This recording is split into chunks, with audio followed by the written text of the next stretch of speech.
I'm Pete Hammond. I'm Todd McCarthy. And this is Take Two, and we've got our heart in the right place this week, Todd, because Valentine's Day is coming up.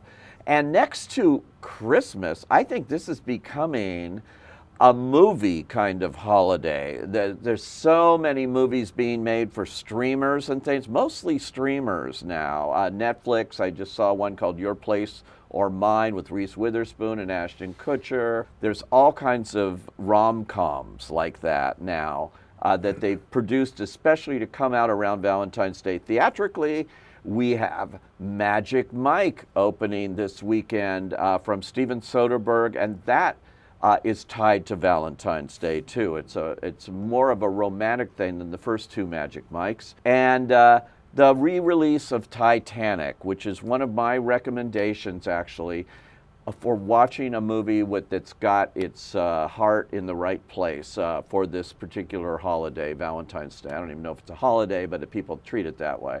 And it's 3D? And in 3D. That's a so big deal. It's going to be something. Winner of 11 Academy Awards, and a movie that is in the top 4 or 5 pictures of all time at the box office, and is just being re-released in theaters again. So it just keeps going.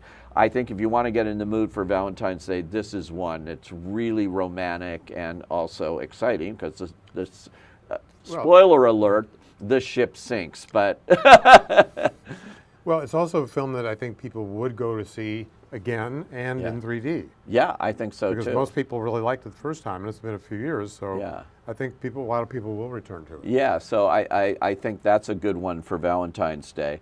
You're going to go back several decades with your first choice, I think. Well, there were great romantic films made in the old days, and no question, a few decades ago, and now. Yeah, that's a perennial, and I thought it'd be a good idea to spotlight some of the really wonderful films from the early times. And the first one I didn't do any silent films, but I think I looked at any number of Chaplin films, and I think the one that really is the most moving emotionally and really probably pays off more than any of his films is City Lights. No question about it. It's a gorgeous I was reading movie.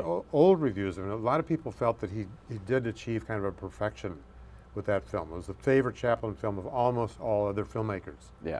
So it's and it's about the tramp, Charlie Chaplin's tramp, attempting to restore a blind girl's sight. Yeah.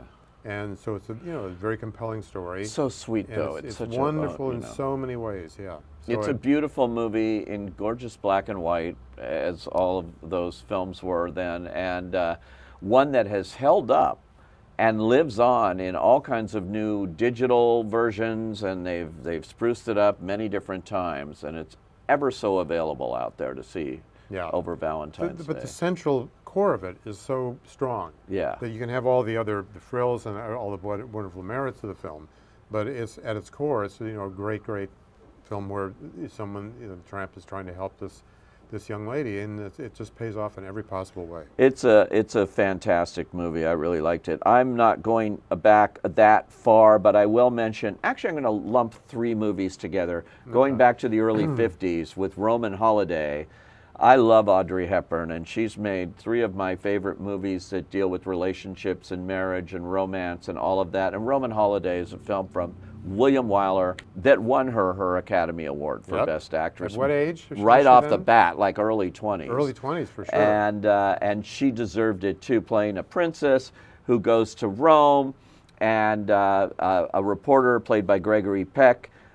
She takes up with him there and has the time of her life. And it has one of my favorite lines where she's at a press conference towards the end of the movie, and they say, "What was the highlight of your trip here?" And she was very politic and very like, "Oh well, I like so much," and then she goes, no, Rome. And it was so perfect, I thought. I also think there's another angle that people had not seen Rome in a long time because of the war. Right. And they were fighting them. And I think Roman Holiday is probably the first big film made in Italy and in Rome after World War II, and we were seeing it in a very romantic light. There was no mention of the war, and it's a very it's so great. It's a tourist attraction again. It is Roman Holiday, as they say. It's terrific, and she did win the Oscar there, well deserved. I also want to mention two more with Audrey Hepburn while I'm on Audrey Hepburn. I love Breakfast at Tiffany's. When I met my wife, she said, "What's your favorite movie?" I said Breakfast at Tiffany's at the time.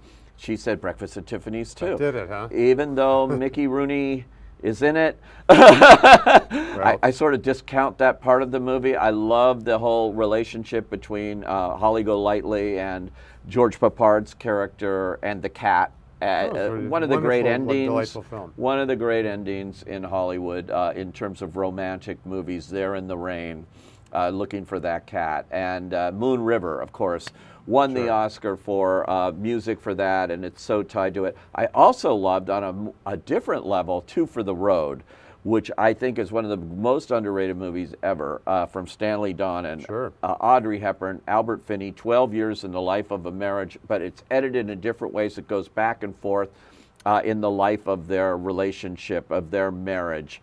And if you haven't seen that movie, check it out. All these are available on video. Yeah, those are all terrific films. Yeah. From City Lights, I'd go another decade to a film that really, you can scarcely say anything is wrong with it. It's Casablanca. Oh, well, this is probably going to be on everybody's list, I imagine, this movie. I think it should be. Yeah. And, you know, it's a film that was an enormous hit at the time, and people didn't really expect it, but it was full of intrigue, it was full of romance, and yet when they were making it, they didn't even have a finished script. They didn't even know. It was legendarily going to be a disaster. Yeah, one of these amazing films where everything was problematic, and they got everything right. You know, it's amazing that you know it turned out to be this movie that's like eternal. And it is. It's a kind of aching love story because these two people, in the end, can't be together, but they're serving a higher cause. Right. Ingrid Bergman and Humphrey Bogart, obviously. And a great supporting cast. Oh. It was sensational. Can't be topped. And the dialogue, I mean, it was all thrown together rather quickly. Yeah. And it was going to be, you know, other actors and so on, and they got just miraculous. It was a miracle film. Ronald Reagan was talked about one time was going to play it. Well, we can be count ourselves fortunate that didn't happen. You know, accidents of casting are sometimes very beneficial. That movie, you know, lives on, no question about it. I'm going to go a little epic for another suggestion I have with a couple of movies here. Dr. Zhivago with Omar Sharif and Julie Christie, David Lean's wonderful movie from 1965, and Out of Africa, Sidney Pollack's epic-like look at Africa there with Robert Redford and Meryl Streep. I'm a sucker for both of those movies. I think they're great, big, cinematic love stories in one way or another, and they hold up for me. Yeah, I haven't seen either of them again. You know, I like them well enough. I didn't think they were great, but certainly, yeah, they're very significant films. Yeah, and you know, the big Academy Award winner there was Out of Africa with a gorgeous John Barry score. And then Dr. Zhivago, you can't forget Maurice Jarre's score and Laura's theme that he did for that too. Oh no, the music really takes you back and sweeps you into these movies. I saw most of it again recently. My kids were watching it, and there are parts of it that don't quite measure up anymore, and the villainy is kind of arch and so on. But still, the central core of it is wonderful. And also, you get a little. I got a little.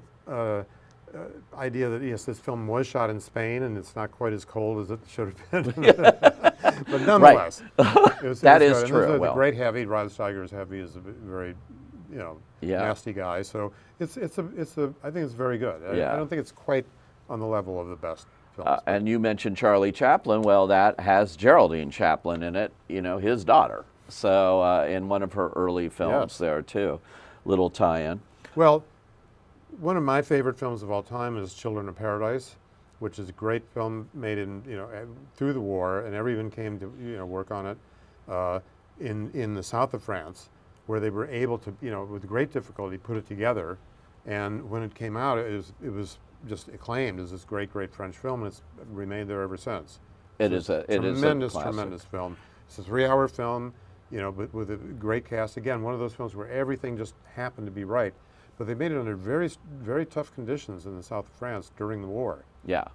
And it's held up. It holds up yeah, that's great. Well. I'm going to say one other thing about Children of Paradise that Francois Truffaut was a young guy at that time in his teens, and he was kind of homeless, and he was going around, between different houses and stuff. but he mainly hung out in movie theaters, and he saw Children of Paradise 26 times. Oh, wow. Well, he was a film critic. Well, but not that early. He was Yeah. only about 12 or 13 Oh, years wow, old at and he this saw point. it then. And Yeah. he escaped into the movies to get away from his horrible life, and his parents Yeah. were not good to him. And so he watched many, many films many times. Well, he had some wonderful romantic movies he made himself. I particularly loved Stolen Kisses that he did. Speaking of France, I'm going to throw out The Umbrellas of Cherbourg, which has always been one of my favorites, from Jacques Demy, and stars Catherine Deneuve, and it's just an incredible score from Michel Legrand. Oh, yeah. It's gorgeous. One song after another that they turned into stuff, but it's sung. The whole movie is The sung. whole movie is sung and danced. If you want a gorgeous kind of love story and, achingly romantic, it's The Umbrellas of Cherbourg, beautifully shot there. I've never forgot, I saw it as a kid, and I just wow, this is great. And I've seen it several times since. And of course, La La Land, which everybody probably knows now, was inspired by The Umbrellas of Cherbourg in many, many ways. And that is what inspired Damien Chazelle to make that movie, which I also recommend, which you probably saw recently. Then we jump ahead to a film that I think has been universally lauded. It won top Oscars. It's even young people who watch it today love it. So that's The Apartment, Billy Wilder's film. This movie is perfection. 1960. It's another one of those films that just miraculously everything worked. The cast, the dialogue. I.L. Diamond with Billy Wilder writing the script. It's a great look at New York back at that time. Yep. And a fantastic cast, beginning with Jack Lemmon, and he and Wilder had a great collaboration for years. And it's just and Shirley MacLaine, she's so great. She's terrific. The supporting cast. Fran Kubelik, she played in that movie, and of course Fred MacMurray was in it. Yep. It was supposed to be this actor named Paul Douglas, but he died, and they had to replace him with Fred MacMurray, who's the boss that's having the affair with her and driving her crazy. And you don't think of it when you look at it. You don't think of it as a Christmas movie, which a lot of people put it on their Christmas list because it's set during that time and New Year's. You don't think of it as a love story, but it really is, in a different way between them, and it just lingers in the mind. I think anyone who hasn't seen that film should really make a Oh point my of God! seeing it. If It's you great. haven't seen The Apartment, I am so jealous because that is an amazing movie to see for the really is, first time. And I actually saw it at the Billy Wilder Theater over in Westwood, where they had a revival of it one night, and Shirley MacLaine sat literally right in back of me. And Walter Mirisch, the producer, was there too, and they kept arguing during the Q&A about what really happened in the making of it. But she was watching the movie, and she hadn't seen it in a long time apparently, and she just kept going like, remembering herself. That was quite the experience most people will not have watching The Apartment, but I did. That's true. I love that movie. I'm going to go back to France for another gorgeously romantic movie, A Man and a Woman, and that comes from Claude Lelouch, who I personally love his movies. This was a phenomenon. It played in Westwood here in LA for a year and a half, 2 years, in one theater in Westwood. It played everywhere for a year and a half. I was in Chicago, but also LA. It just ran and ran and ran. Everyone who was remotely interested in a good romantic film or French film saw that. It was unbelievable. Yeah. Great score by Francis Lay and Anouk Aimée and Jean-Louis Trintignant. It's just like sweepingly gorgeous and romantic and all of those things. From 1966, it won the Foreign Language Film Oscar. It won the Original Screenplay Oscar. Anouk Aimée was nominated. Very rare those days for a foreign language film to have that kind of thing. But this transcended that. It played in almost all the major cities for over a year. Yeah. It did in Chicago too for a year and a half. Unbelievable. In New York. You know that you can't do that now. You're lucky if you play a week. I think it's clear that it was a great date movie, so Yeah. people might go again and again. Yeah. And it was for me, as I recall, it was one of my very first dates that I took, and I took it downtown Chicago to see it, and it was a wonderful date. It's so great. All right, what else do you have here? Well, a film that just devastated me emotionally. I mean, some of these films aren't that way, but this one is to me. It's Splendor in the Grass, Oh, I love that movie which is too. 1961. Yeah. Elia Kazan, William Inge wrote it, and it's Warren Beatty's screen debut. I Right. mean, he made his debut in a leading role, Right. and As he Bud. was paired with Natalie Wood, who Yeah. became his She's a girlfriend at the time. And they huge were star together at that for a while. time. Yeah, she was already a star. But the thing about it is, this is a great portrayal of sexual inhibition Yeah. and repression before things liberated. So it's Right. totally different. They're well brought up kids. They got together, and the cast is just great. And so it's about the constraints of love. And could you simply say go all the way? And could you go? And how was it managed with your parents always around and other relatives around? It's beautifully done.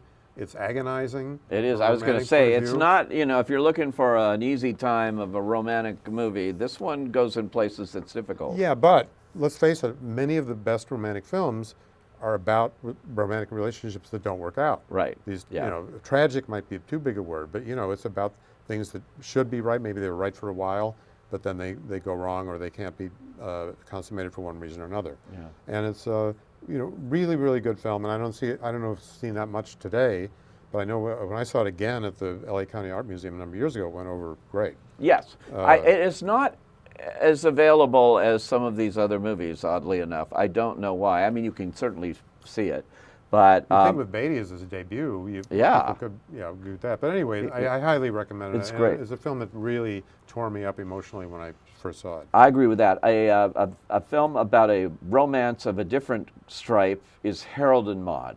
And Harold and Maude is just a gorgeous movie, fun movie to see with these two characters that seem made for each other in their own unique way. She, of course, being 80 and he being 20 and suicidal. But it's just a movie that has lived on ever since its debut in 1971. It was sort of thrown into all these big theaters where they had booked The Godfather. Then The Godfather's release date changed from December of 71 to March of 72. Right. Suddenly Paramount had these huge theaters booked, and they threw this little tiny movie from Colin Higgins into these big theaters, and it just died. They didn't even know how to advertise it. It was just a plain white poster. It was the worst poster ever. But you can't kill a good, beautiful movie, and it just lives on. It's so It good. sure did. Well, it was finally kind of rescued, and then the reputation got out there, and people started Yeah, saying and it's a different kind of love story, but a wonderful one. Ruth Gordon and Bud Cort. about as idiosyncratic as you can get, but absolutely charming and moving. Yeah. It's really, really pretty great. That's a good one. Yeah, Yeah. for sure.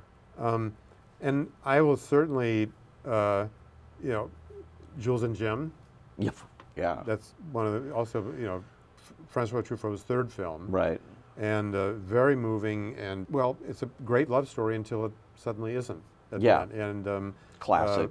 really put all of them on the map in a big way. Jean Moreau had been acting before, but she became a big star out of Very this. imitated movie too. And yeah. and I saw it again recently, and it felt just as vital and alive as it ever had been. There's nothing old-fashioned or barriers to it. It's just it's a film you jump right into. That's and the it's terrific. secret to these movies, and their longevity and things. I'm going to mention a movie I loved so much when it opened in 1979, called A Little Romance, and it is a little romance. It's about a love-struck kid, and this young girl in Venice, Italy, helped by the inimitable Laurence Olivier to go to the Bridge of Sighs and kiss under the Bridge of Sighs. It is so beautifully romantic in its own charming, innocent way, and it's a movie I loved. It put Diane on the cover of Time magazine, believe it or I forgot not. about that. That's Yeah, extraordinary. they did. They did a story on young Hollywood and young actors coming up, and